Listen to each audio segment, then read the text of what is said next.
Halo semuanya, perkenalkan nama saya Aimatus Maulida dari kelas 9I. Di sini saya akan mempresentasikan rangkuman pada bab 5, yaitu mengapresiasi peradaban Daulah Utsman.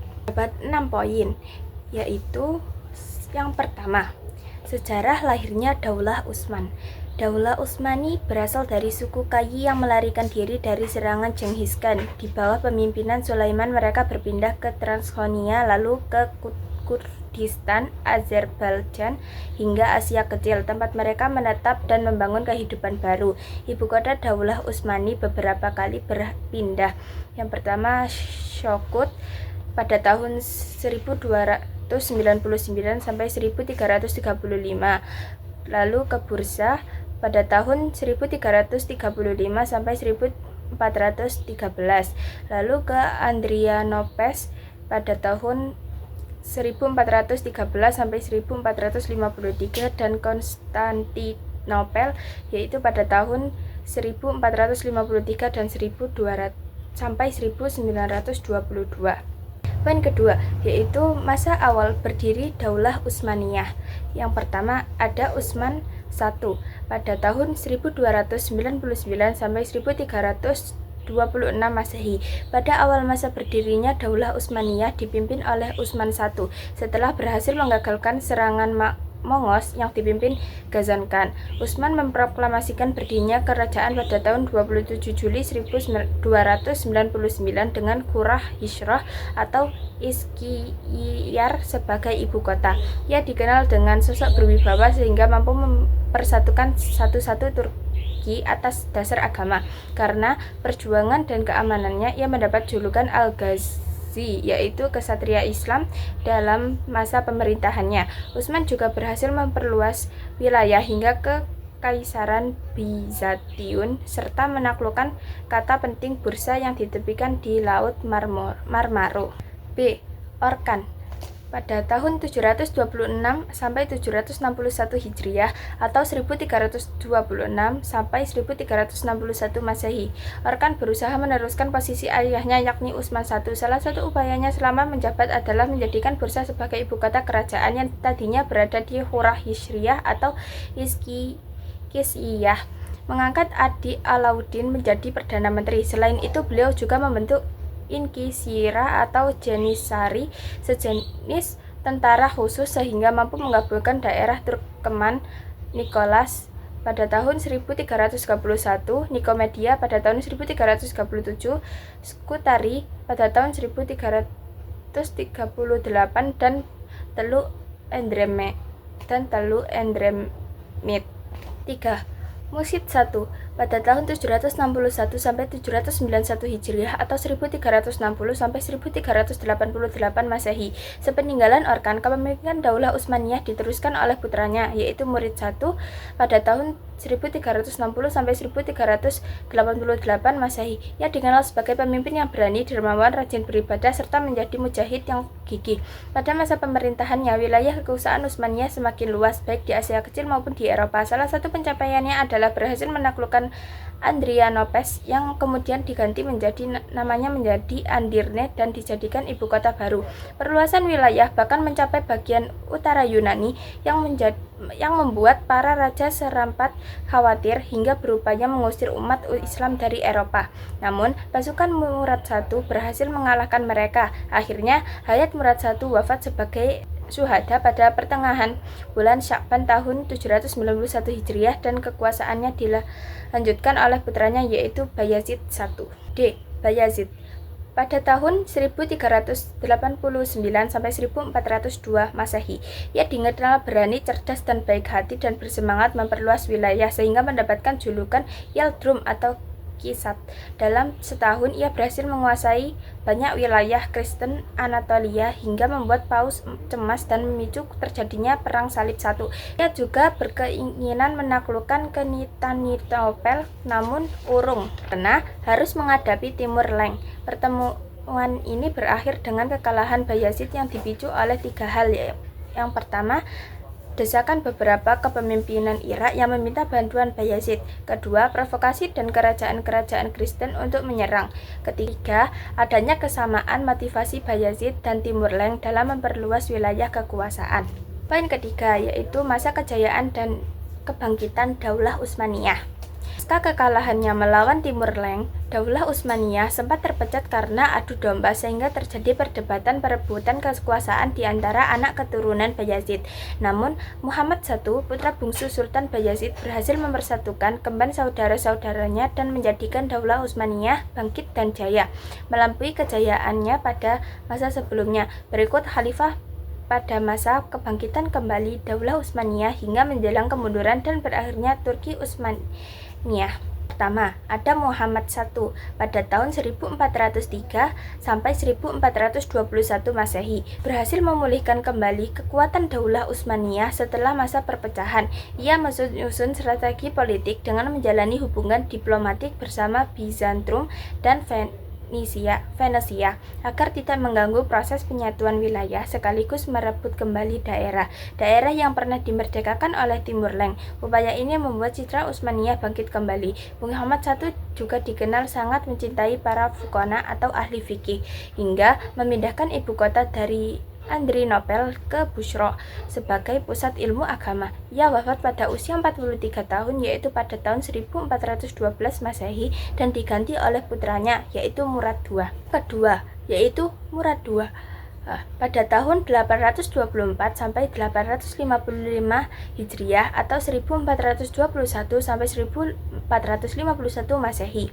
Sultan Murad II melanjutkan tradisi pendahuluannya dengan memperluas wilayah terutama ke Albania, Asia Kecil, Falak, dan Hongaria yang sebelumnya terlepas kekuasaan Utsmani. Pada masa pemerintahannya terjadi beberapa peperangan termasuk Perang Salib II. Awalnya ia mengalami kekalahan, namun dengan bantuan putranya keadaan berbalik hingga pasukan Utsmani meraih kemenangan. Setelah kondisi negara kembali stabil, Murad II menyerahkan kekuasaan kepada putranya, yaitu Muhammad Al-Fatih. Ketiga, Muhammad II atau Al-Fatih. Pada tahun 855 sampai 884 Hijriah atau 1451 sampai 1481 Masehi. Tahta sejak 12 tahun. Pada usia 21 tahun ia berhasil menaklukkan Konstantinopel sehingga menjadi julukan Al-Fatih atau Sang Penakluk. Ia dikenal cerdas dan ahli strategi perang, menguasai sains, matematika, 6 bahasa serta kepribadian jujur, dermawan, adil, dan kuat. Al-Fatih juga gemar mengkaji sejarah dan terinspirasi sabda Rasulullah SAW tentang penakluk Konstantinopel.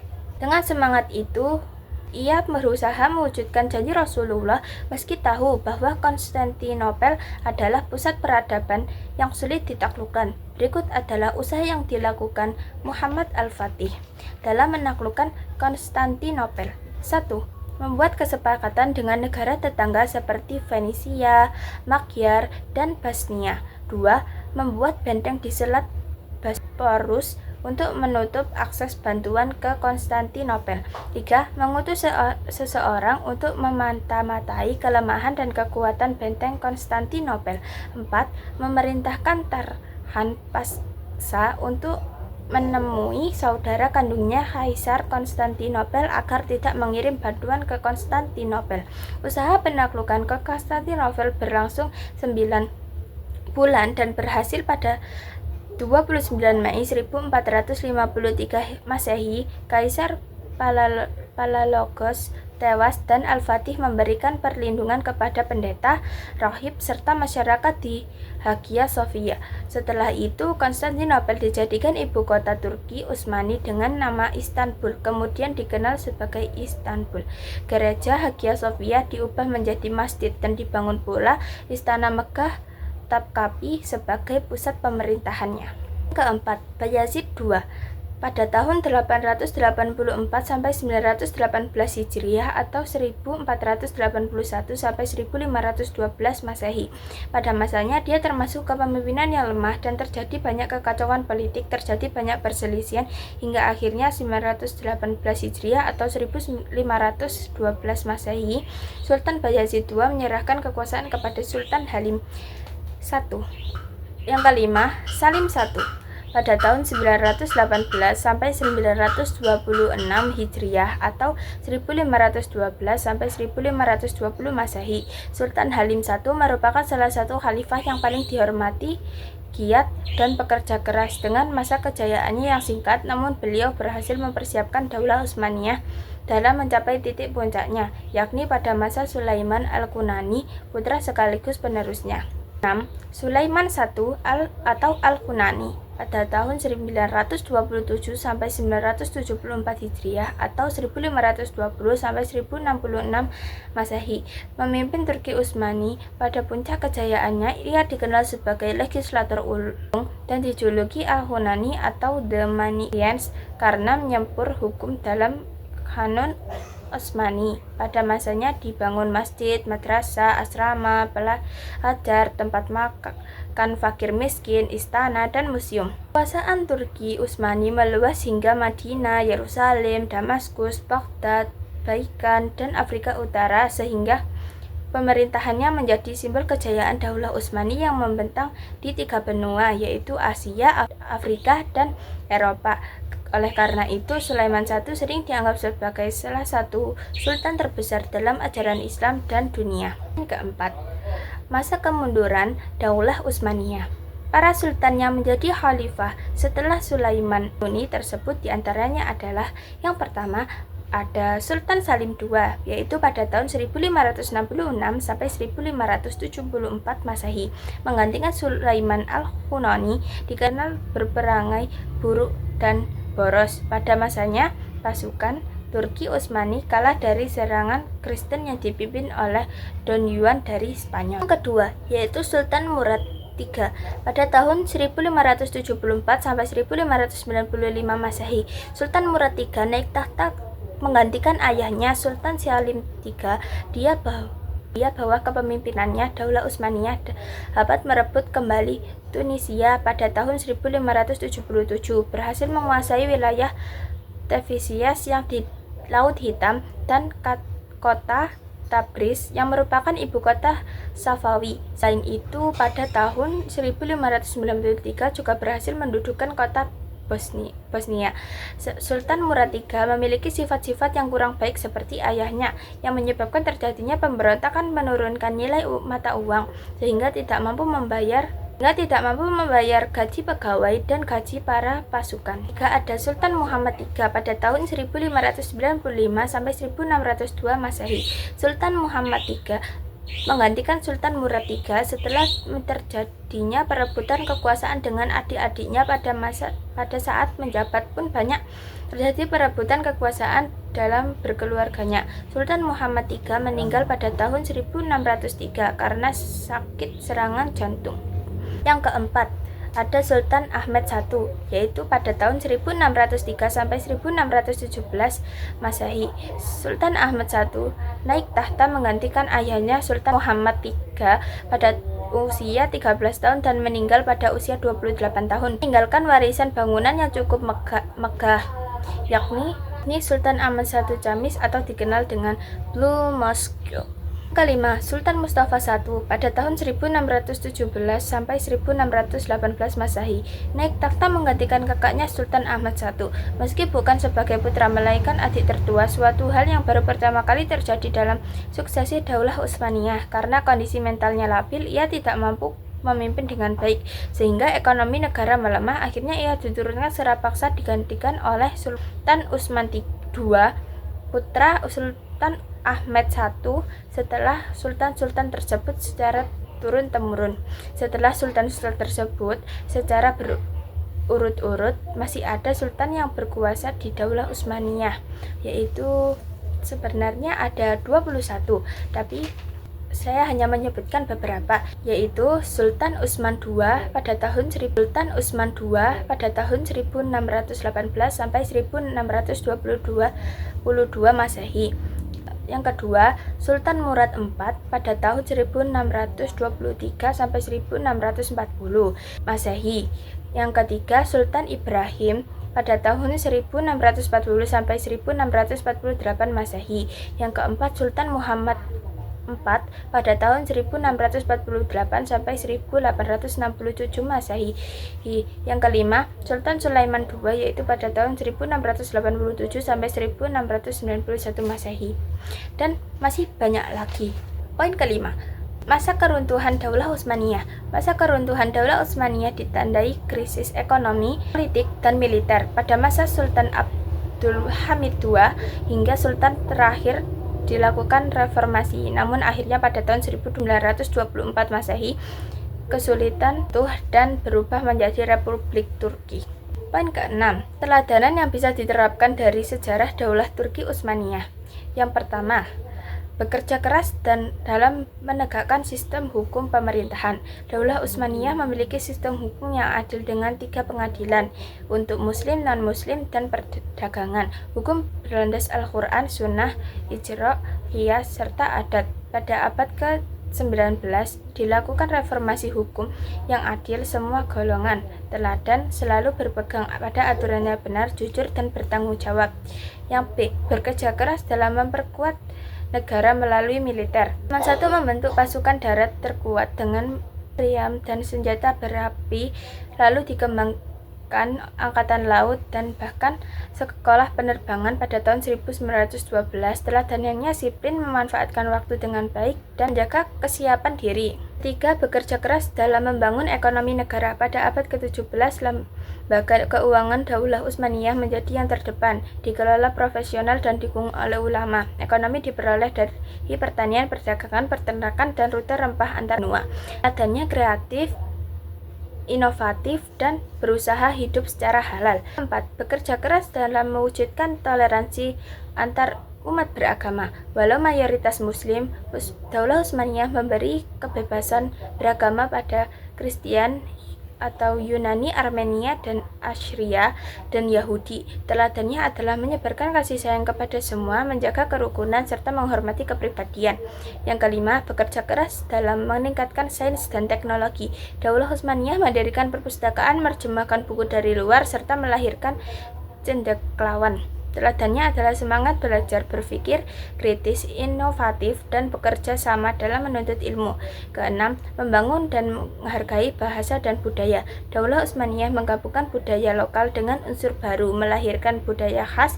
Bahasa Turki dipengaruhi Arab dan Persia, menjadi bahasa resmi, sementara sastra berkembang dalam prasad dan syair. Teladannya adalah menghargai bahasa, budaya, dan perbedaan yang ada di sekitar kita.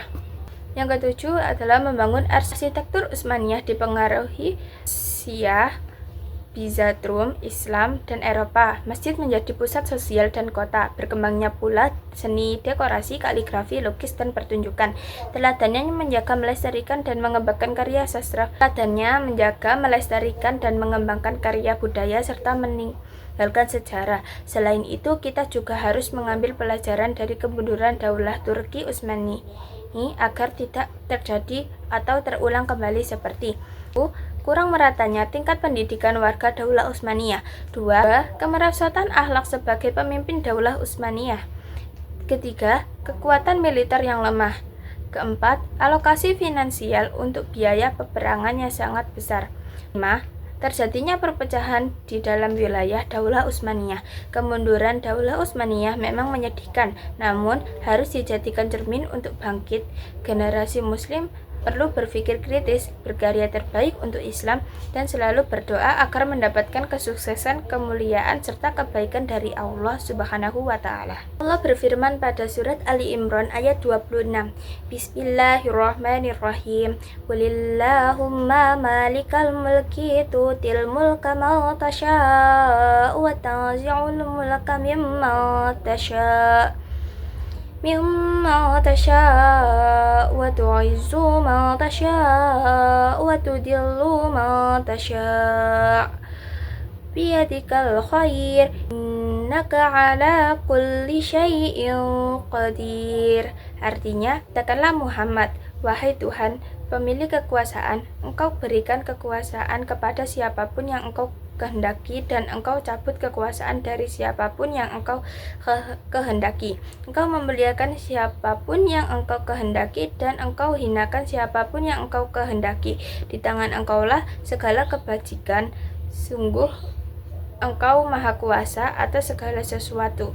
Surat Ali Imran ayat 26. Itu tadi merupakan rangkuman pada bab 5, yaitu mengapresiasi peradaban Daulah Utsmani. Sekian presentasi dari saya. Terima kasih. Wassalamualaikum warahmatullahi wabarakatuh.